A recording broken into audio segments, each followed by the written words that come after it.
Good morning, YouTube viewers and subscribers. So let me start this video off by saying I am not actually in the market to purchase engines anymore. In fact, believe it or not, one of my daily routines always used to be searching eBay, or at least, searching eBay and probably RC groups. That was the only thing I did on that dumbass forum, was check the classifieds daily just to see if there was any good, interesting engines to buy. But I actually haven't done that in weeks now because I'm really not in the mode of buying any more engines. I'm not in the mood, and I've had so many over the past few years, it's ridiculous.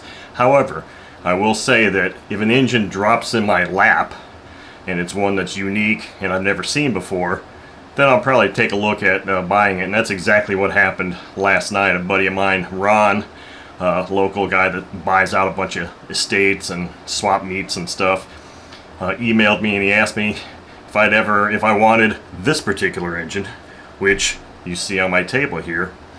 This is a seldom seen engine in the United States because they weren't really marketed or sold in large quantities in the US, but we'll get into that. This is a Hans Horlein Profi designed engine. And this particular one, as you can see here, it shows all the different sizes of the engines that were purchased. And let me show you the box here. I had this up on a piece of foam because there was a glare on it. But here's one side of the box. Here's another side. Here's another side.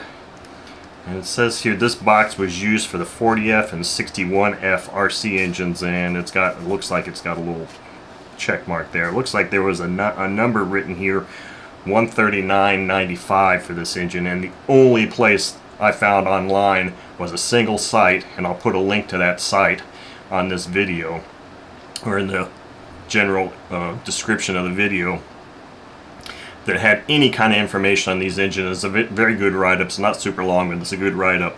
Said that basically when these were brought into the US, they sold between $140 and $180, and they were never ever discounted. And then here's the other side. So let's open this really interesting engine up here and take a look. Now, Ron does not believe that this engine was ever run. However, these engines date back to the mid-70s.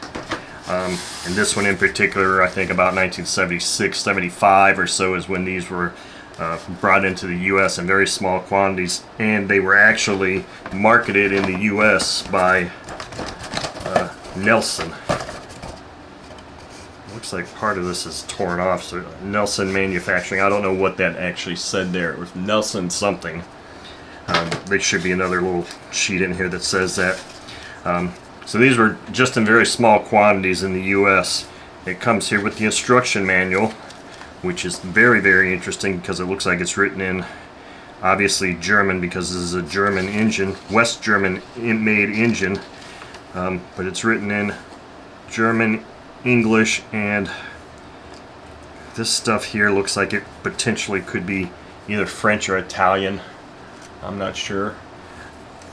But I think this was one of these engines that was marketed for the European, and in that article, or that review, or not review, but in that link that I read about this engine, it said that this was pretty much big in the UK and in Italy, so maybe this is written in Italian. But it goes on, talks about quite a bit of the engine. I was looking through this earlier, and it does not mention anything about the type of fuel, which I thought was kind of interesting. It has information about props and the carb and all that kind of stuff that you would expect. And then it's got this exploded parts breakdown in there. And then here it talks about, wait, this is the fuel here, it looks like. Maybe, yeah. Okay, so here's the fuel information. It was just not in English, so I really didn't see it here. It looks like they're talking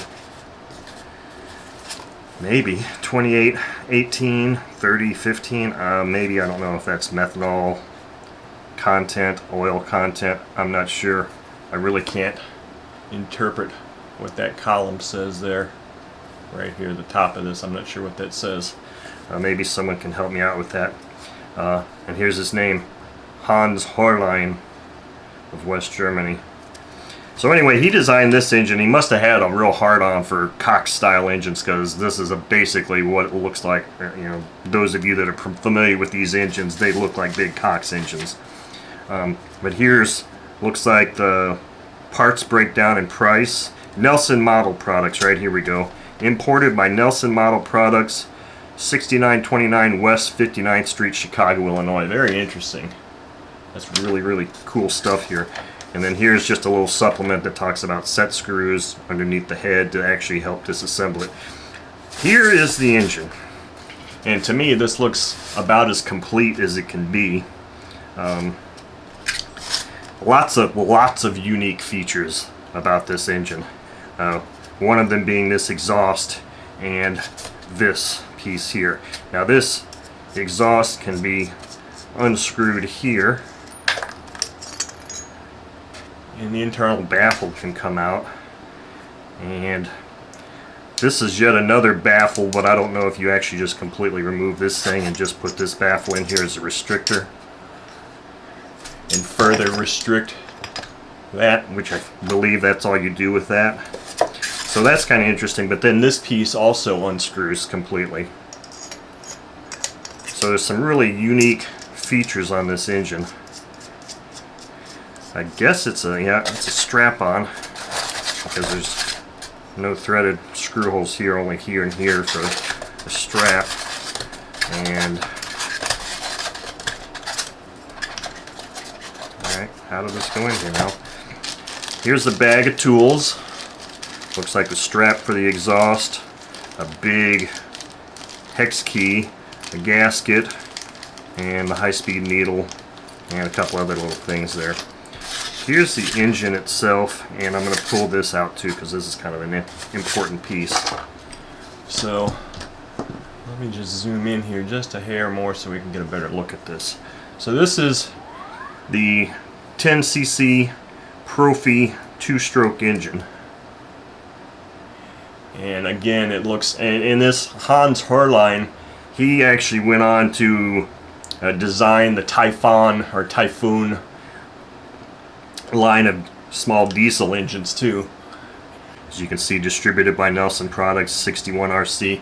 Now this particular one is serial number 745, which is pretty damn cool.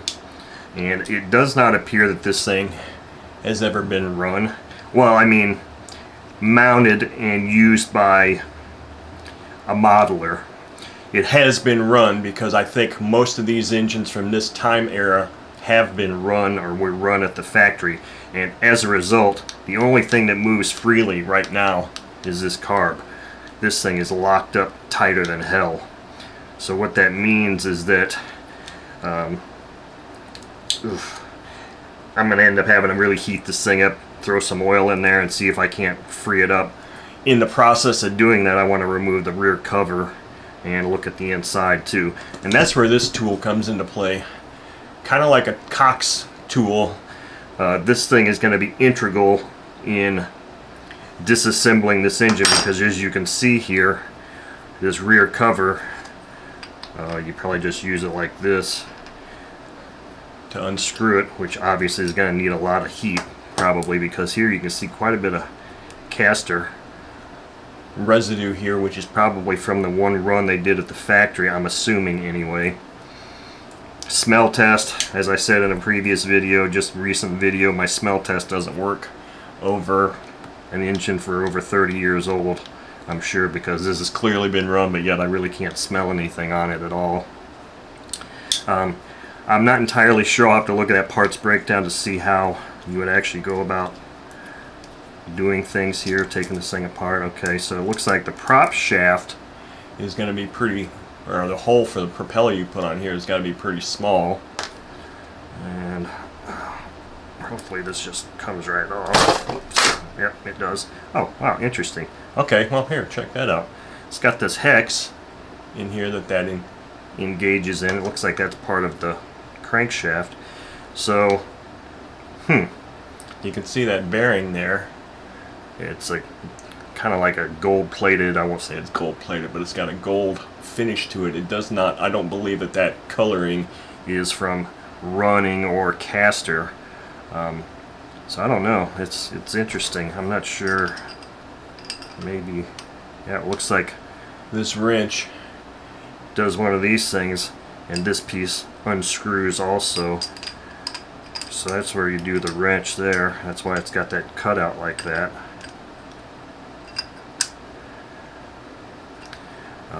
What I can probably do is find the right size wrench for this thing, and maybe a box end wrench, and put on here and use instead of installing a propeller when I go to heat this thing up.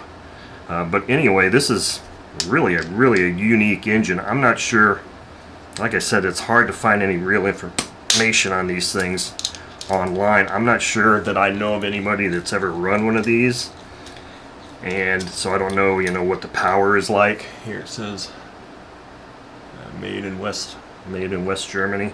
I don't know if they're super powerful engines. If they were not, in that article I was reading, it mentioned something that I saw the word competition in there. So I don't know if this was just a 61 class competition engine in Europe or what. I'm sure there's other folks that are going to watch this video that have a lot more information on these engines than I do, and feel free to add all that information you can to this for the benefit of everybody. But this is a very unique engine, and hopefully I'll get it freed up here fairly soon, and then maybe we can do a run with it. But anyway, that's the Horline Profi 61 engine quick look.